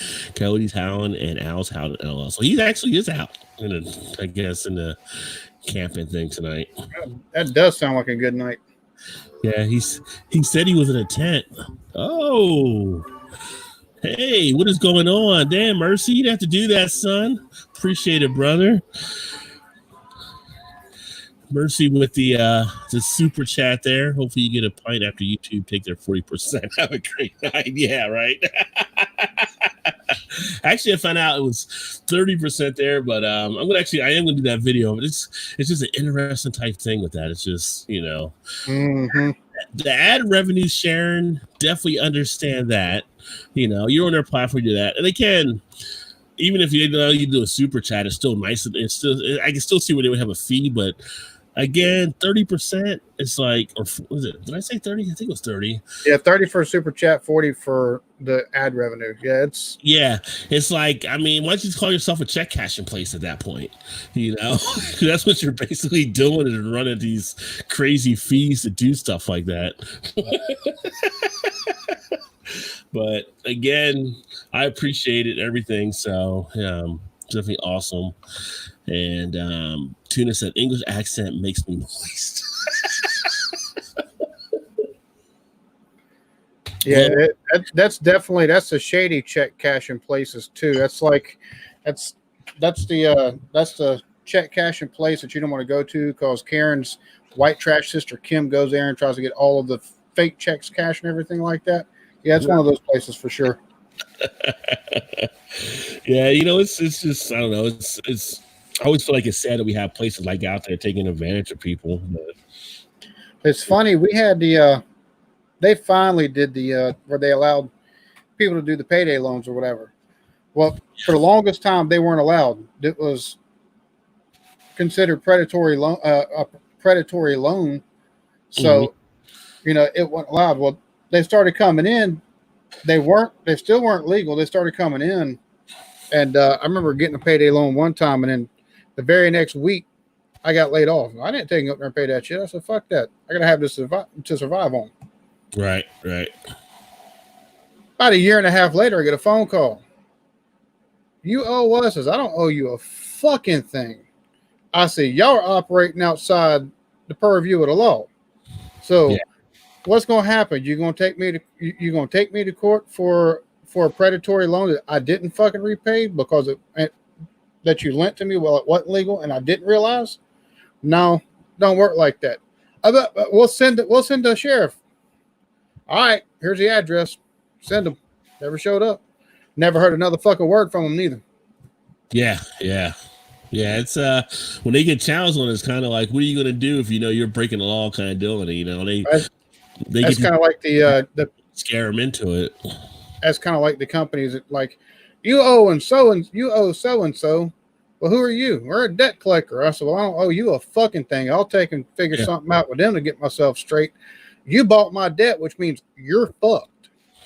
Mm-hmm. I ain't paying you a fucking dime. Yeah. I was like, last time I checked, you could take me to court. I don't have to pay you. They'd have to take me to court. Yeah. So.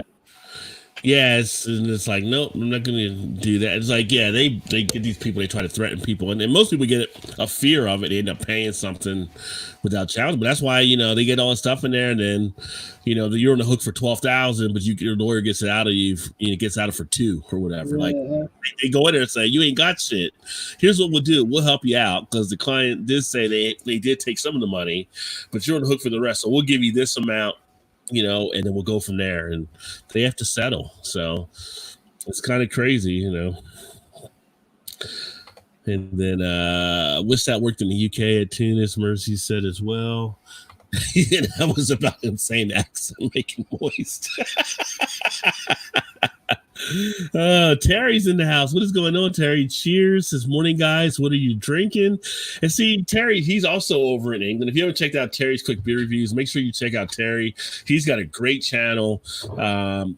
Quick, concise breakdowns on the beers. Does it like from the shed sometimes. Sometimes I think it's from the living room, but always fun and into it. His personality comes through.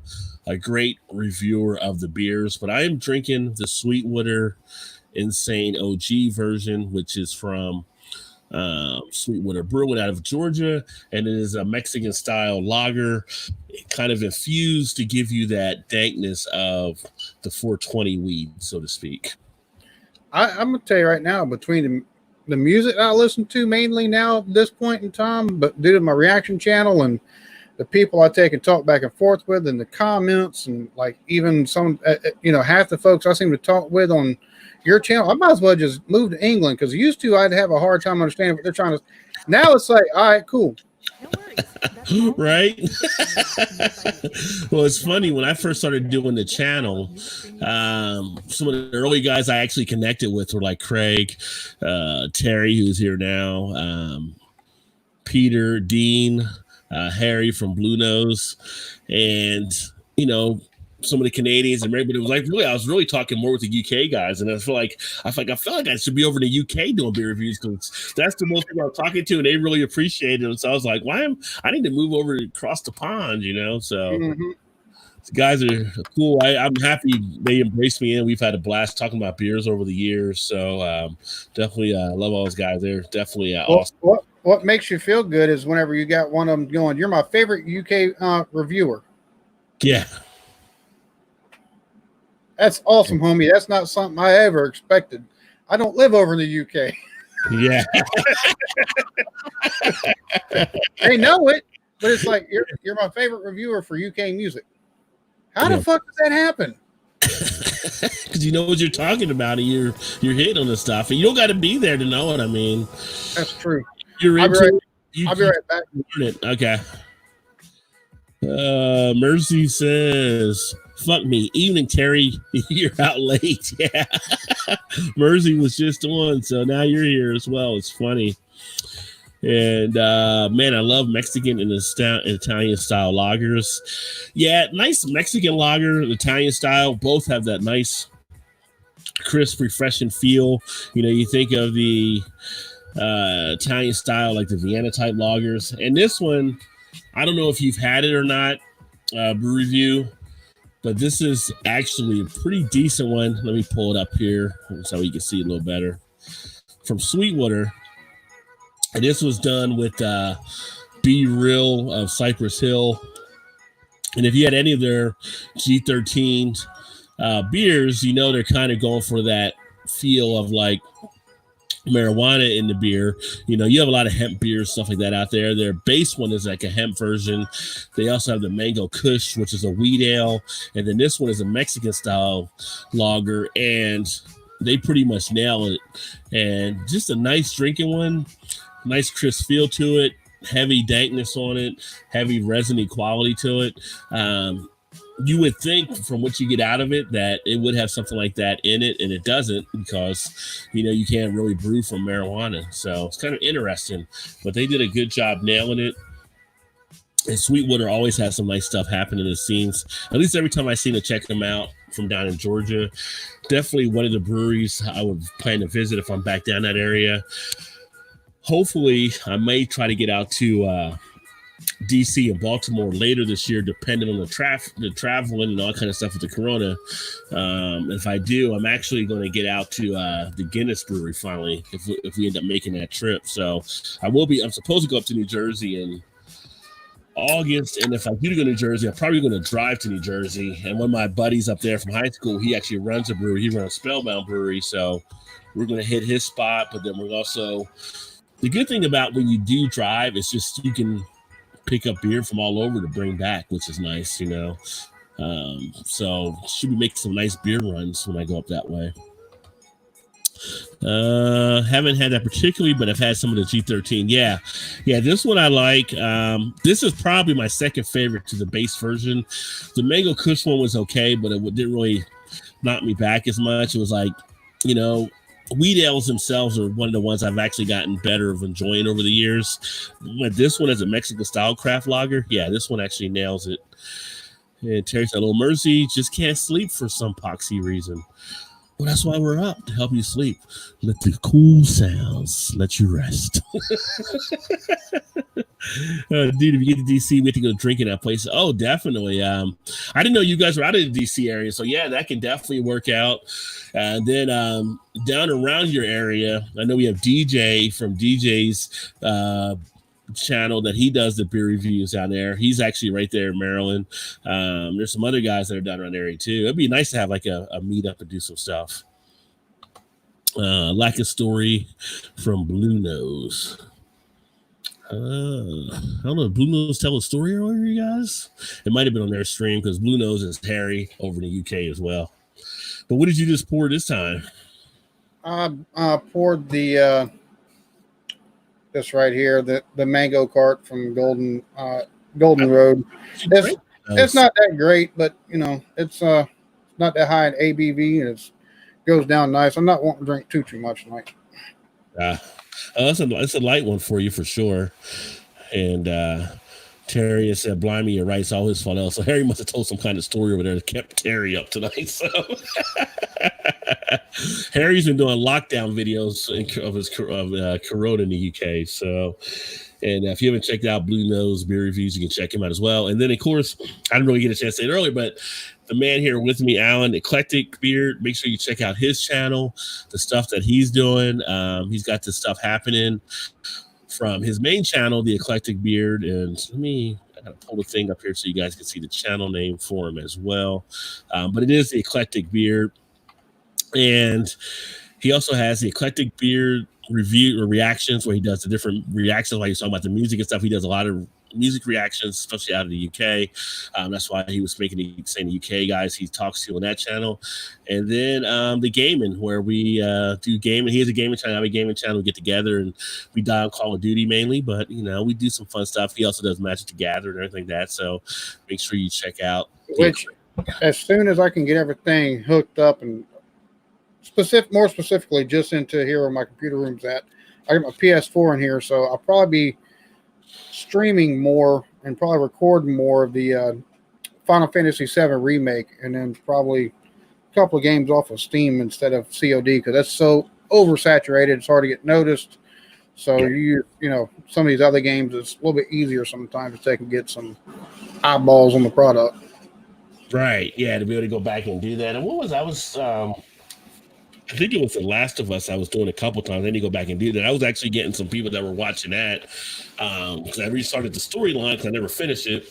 That's a damn good game. That's one of my favorite games ever. Yeah. And I want to go back and play. It was kind of funny, though. It was kind of like, so I started playing again. We had the Corona stuff. I was like, wait a minute. I'm in a pandemic, playing a game about a pandemic, I'm waiting for the clickers to start coming around. Yeah. And then one of the other games I was playing for a while that I haven't played for a bit was World War Z. I don't know if you ever saw World War Z, which is actually pretty cool because we do Call of Duty and we do the death match. Mm-hmm. That's when you do the team death match, but in between the matches, they allow the zombies to come in. So both teams are getting swarmed by zombies trying to fight them off while the other teams are still trying to kill each other. It's kind of an interesting twist they have to it. So I don't know if you ever seen or looked at getting that, but I haven't looked at that game. I'm going to have to. That sounds interesting. It sounds aggravating as fuck is what it sounds. Yeah. Fortnite, they want you to build and kill people. This, you got to kill zombies and other people. Right. It's like you're in the middle of something, and you hear the thing where it'll count down for the zombies to be released. You're like, oh shit, not now. That's one of those. It has a mode like we played, the hardcore mode on Call of Duty. That's one of those where before the match, I don't care if you have a blue above your head or not. If you get in my way, I'm shooting because I might think you're a fucking zombie. Yeah. Fuck all that. Yeah. You have people cussing you out in the chat. Yeah. But yeah, so we do the gaming type stuff as well. But you ever see the movie World War Z? Oh yeah, I was waiting to see the sequel to it, but they've run into some production issues where now it's off again.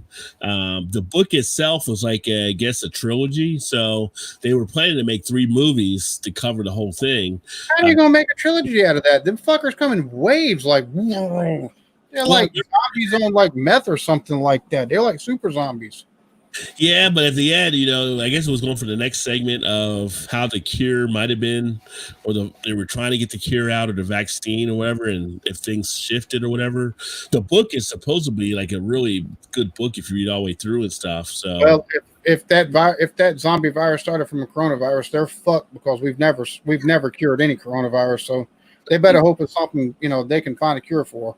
Yeah, but what I liked about World War Z was that it actually had zombies that weren't just kind of like these brain dead type things. They were hustling. They were kind of learning from each other, doing stuff together. And it was kind of like that made it more intense, when they started figuring out stuff. So But yeah, I hope they do. I hope they do pull it off. I mean, they need to do something if they're going to do it soon, I guess, because Brad Pitt's getting older. If they're going to have him in it and stuff. Although he's like Tom Cruise, he's not really aging too much out there in Hollywood, it seems. So no, Botox and Scientology. Apparently, they work wonders for people. it's like, how old are you? I'm 95. I'm Benjamin Button. It's the Dianetics. It's the Dianetics. And he's got some kind of damn. He's got a doctor over there going, "You motherfucker! I inject you every fucking Thursday in your face, keep you looking like that." Yeah, all these this movie stuff and everything that got pushed back because of all the Corona stuff. It's kind of like this was the month I was ready to see Scarlett Johansson's movie. Black Widow. Yeah, and that's pushed back to like November or something now. Oh damn! So that's pushed back, and then they pushed back all the other Marvel movies, and so much is getting pushed back. It's like, but then again, I'm like, am I going to go to the movies when it comes out? I'm not sure. I'll be honest with you. I think they got a better plan of action right now. They should just take and release everything to fucking Amazon. Take a portion of portion of money that Amazon gets. Or they could just take and straight out here, Amazon and other services where you got to take and pay to actually rent a movie. They're going to take and get their fucking money's worth because you get what, $13.99 for a movie ticket. Yeah, but all that is the theaters trying to recoup the money from them taking and buying the rights to take and show the fucking movie. So, Well, they may do that at some point, but I know like AMC and Regal are now not showing Universal movies because of that. Because they're starting to go straight direct. So it'll be kind of interesting how it plays out, but I think the theaters are still making money off. I get the Trolls thing was a success when they did it. And so we may see a shift there where people will start watching more of these from home if they can release them on time like that. Or maybe I'm wrong. Maybe it's the only way the theaters really make money is off like they mostly make their money off like the snacks and stuff like that. So they should make something off of them monthly charges. That's like YouTube fees. I'll tell you what, it's not that bad if you go watch a movie. You just take and get the movie tickets and maybe one big drink for you and the wife to share. You add popcorn to that shit and something, nachos or something. You're looking at $50 for two people to go watch a fucking movie. That is out fucking rageous. I'll just wait for that motherfucker to come out on Blu-ray. I'll take it, pop it into the Xbox, and I'll take and have some popcorn waiting in the microwave. Fuck that noise. Well, if you bring family, how much more you adding onto it, right? Because dude, that's 2 or 3 candies probably. Well, we got a theater around here that they've got a matinee that's like $4, but even like the regular tickets are only $7. Yeah. But you take, let's see, us and 3 youngins, and it's once you take and add in the fucking drinks and the popcorn or like my one daughter, she's got braces, so she couldn't eat the popcorn, so she'd get some kind of candy that she could take and eat off of, and it was like $60 or $70 for us to take and go see a movie or something like that. We had a $50 gift card, and we wound up putting another $25 on top of it. It was like crazy. I'll be right back again. My wife's paging me for some damn pineapple pizza. Ooh, okay. There you go. If anybody that says that pineapple don't go on pizza, you need to get your head checked. Anchovy, I agree with you. Anchovies don't belong on pizza. I can eat some pineapple on pizza if I've had it. I mean, you can't have an Hawaiian pizza without pineapple on it, so you can definitely enjoy that. Bruce, smart zombies are way more terrifying than your run-of-the-mill Resident Evil ones. Yeah. I mean, the thing about World War Z is that the way they actually acted. Even when I watch like The Walking Dead, it's like they're not really as much of a threat unless you have like a bunch coming at you and you can't hold them off. But most of the time, most of your zombie movies, they're not really as intense as what it was in World War Z, which made it really interesting. So they were quick as hell in that movie too. So wasn't a lot of people out running any that were chasing them. As for right now, this is my last beer I'm going to drink for the evening as it stands at this point. This is the Fruitful Fort. Let me switch over again. Getting better using my left hand now, though. So this is the Fruitful Fort, and this is from Dogfish Head, which of course Brew Review, you know, because it's not too far from you down there as well. And this is 18% ABV. One of the ones I have left here. You know, it's one of their bigger beers. It's an ale brew with boysenberry, raspberry, blackberry, and elderberry. And for me, this is more like a wine when you're actually drinking it. I don't know what you may think, Brew Review, or Terry, if you've had anybody watching it, but it's a nice one that you could put together. You put it in a glass. Here I've got like a snifter type glass, kind of a snifter tulip type hybrid or whatever, but it's just like drinking a glass of wine or so. It's got a nice smoothness to it. You get that berry feel, and you just kind of kick back and relax. But a few of those at 18% would definitely hit you hard for sure. For me, category wise, I actually think, and I've never really checked it out because I never seen anybody really put it anywhere, but I would think you would put this in the American like strong ale type category just because of the ABV. That category is more a catch-all for anything that's like a big beer. It's not a barley wine or anything like that, so you kind of will maybe slide it over there. But American strong ales have a little bit more of a different taste to them when I get with this. So I don't know, Brew Review, how you would actually classify this as well, but I can only think from the size of it, that's where you would kind of put it at. He said, yeah, I got a location literally 20 minutes away, LOL. Yeah, they do some good stuff. For me, anyway, Dogfish Head beers are a bit eclectic. Look at that for my liking. What's that? Well played. They are eclectic. Nice. Yeah, and it's kind of interesting because obviously with Dogfish Head now being part of Boston Beer, they were projected I think last year, I think the number was like 5.3 million barrels.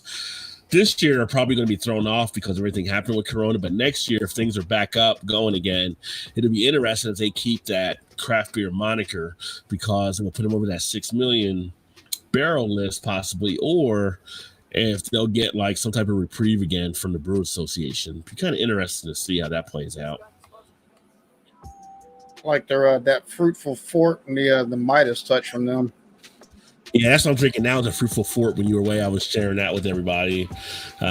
One of the ones I really like from them, if you ever see it, that I'll say pick up for sure, is their Pennsylvania Tuxedo. I've seen it. I haven't picked it up, but yeah, that one is really a tasty one from them. And the I want to say Buju Banton, but it's not Buju Banton because that's like a reggae star, but it's something.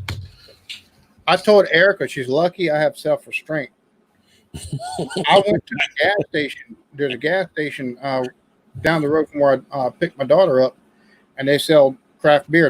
That's where I got my Westbrook and the Edmonds Oast. In most places, you don't not able to get that. Yeah, they had 2 4-packs, the 120-minute IPA, $37. So I was like, yeah, usually are, yeah. Or usually. Yeah. Normally they're over 40. Yeah. They're normally like $10, $12 a beer if you take and buy them by a single. So yeah,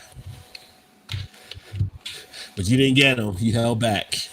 If they're there tomorrow when I take her back, I might wind up picking them up. And you can age those out too as well. Yeah. Right. I'll take and put 2 or 3 up in one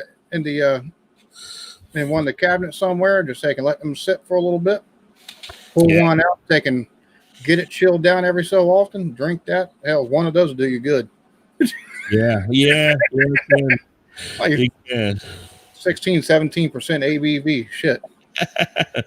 Yeah, this is the one I was thinking of was Burton Baton. That's a double IPA from Dogfish Head, 10% ABV. That one was really good. So if you ever happen to see that one out there, that's one worth trying as well. I picked up one beer. I got to look at my list here.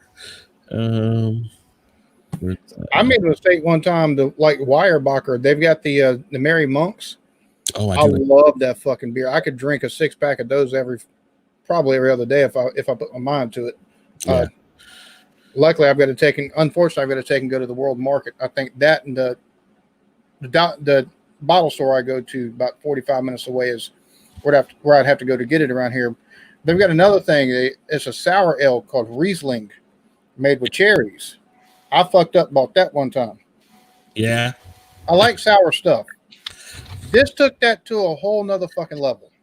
This is like you drink it, it's like, what the fuck was that? It's like a lemon head or something. Oh, it's worse. It'll pucker. Holy crap.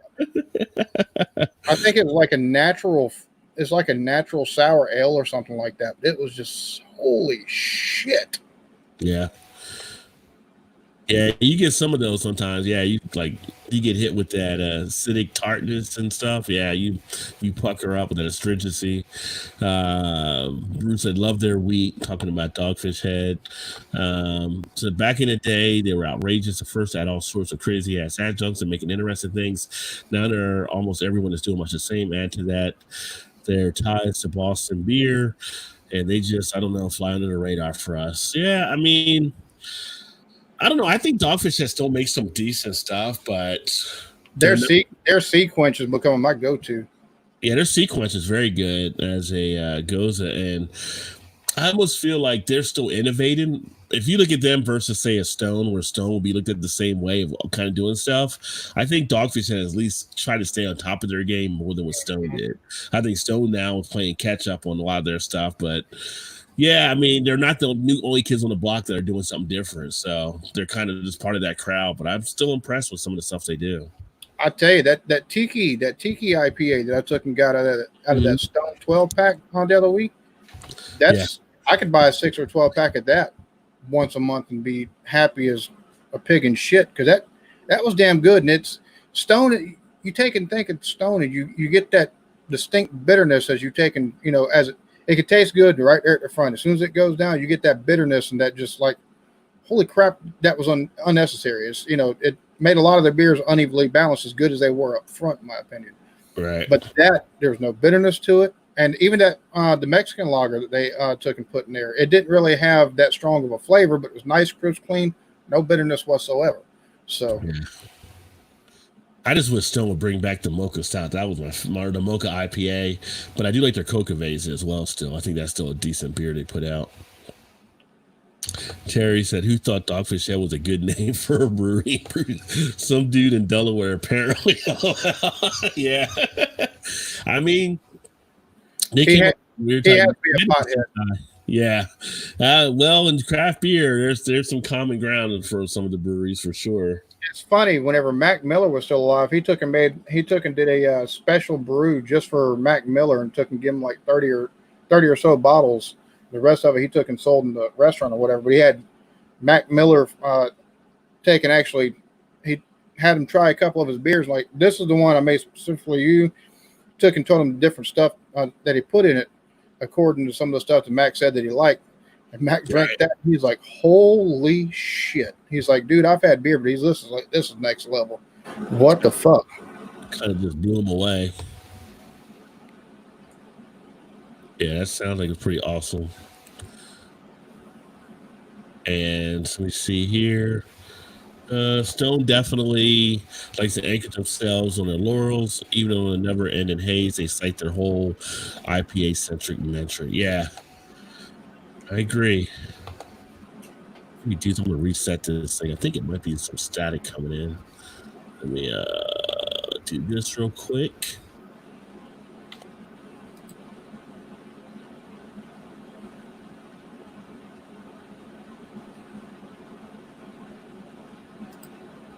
If it doesn't,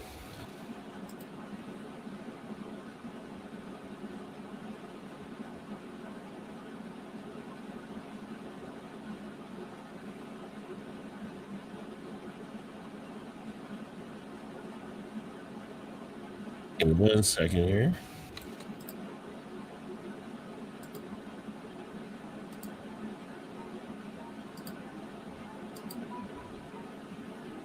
Does it sound like the mic's coming through with any static, Alan? No, I don't hear any static. Okay, maybe it's just the headphones that it's coming through now. I hit a button to restart it. I don't know. That's the one knock I ended up messing with. I did get the potato version, but I went back to the voice meter And sometimes it has a thing where they say you have to restart it. So Yeah, I've got to watch some videos to get that figured out, because I took and got everything set up as far as like the input, output, and stuff like that. But when I did that, I had to take and watch another video after I shut it down and take and figure out, okay, because I wasn't getting any sound through my headphones. I was like, what the fuck is this shit? So I went back and I tried watching some YouTube videos with voice meter on, and then it said the audio processing was messed up or something like that on the YouTube videos because I had that enabled. I was like, what the fuck? I had to cut that completely off. I was like, I just, yeah, that's no bueno. I mean, I can give you the codes and stuff on how to do it and stuff too. We can even, if you're reviewing and do a stream on your channel, you show it. We can do that, and I can show you which ones you need to use for sure, because it's just maximizing how you have it coming in on the input for the mic, and how you're outputting it from the mic and anything like from being played on the computer, and how you want to use like your hardware out, like MME, because the memory has the highest memory availability. And so, yeah, there's some different things you can do there with the pitch controls and all that. Okay, so yeah, see, Bruce said, going now. I did hear something that sounded like an AC unit in the background and some interruptions. Yeah, that's when I was starting to hear it in my headset, and I've went back and reset. I don't hear it now as well. So that's one thing you got to be careful with on this. And I don't know, maybe because they said if you run it for a few hours, you have to hit auto restart. So maybe because of the memory that it takes to run the program, then it clicks it back over. But again, I like it because I don't have to get a full board, and I'm not being crammed on space because it's on my computer, which makes it nice. But it's just one of those things to keep an eye on. But the next thing is finally I ordered my boom arm, which will be good. So I'll get that set up. I thought I had one to come Monday. I told you earlier, and it was missing one part I wanted, which was the wind thing in the front. So I found another. Yeah, so it'll be next Monday now that I found. But good deal on Amazon. I got the filter, the mic clip, the arm, of course. One of the covers for the microphone, and then something else with it. But it's like the full kit caboodle. So I'm kind of glad I canceled the one order and just redid the other one. So I've got an arm coming in myself for this right here, and I've got the arm coming in. It was $15 for the arm, and it's another $10 for the pop filter. So. Yeah, Brewery said probably some kind of memory leak or something. Yeah, the memory gets drawn down, and what we're talking about, there's a program called Voice Meter with 2 E's in the first part, and then 1 E, MEETER, and they have a banana and a potato version, but essentially it puts a soundboard on your computer rather than getting a physical soundboard. And one thing I've found in my review of it is that some of the people say after a couple hours, it can actually have a phase out portion where you have to restart it. And that's what I think happened there for sure. So it is what it is. All technology isn't always working the way you want it to work, unfortunately. This we definitely know. But I think right now I'm going to probably go ahead, and we've been going for a bit. We're going to shut it down, I guess, in a couple hours or so. Is there anything else you want to get into? Not really. I'm actually, after I get done with this, I'm going to be, got a couple things I'm going to take a look at, actually record for the main channel for some videos for next week. Because I haven't put anything out on that, I don't think, like 2 or 3 weeks. Things too damn slow. But viewer I actually took and made Facebook friends with last night, wound up taking and giving me got some ideas from the conversation with him on some video. I actually wouldn't mind taking and doing an interview with him. It was a fellow I was telling you about earlier. Takes some nice. Does some marshalling for the Isle of Man races. So Can you fix your next video? So that can actually be a cool thing as well. yeah, it's just getting him to actually cam up and come on.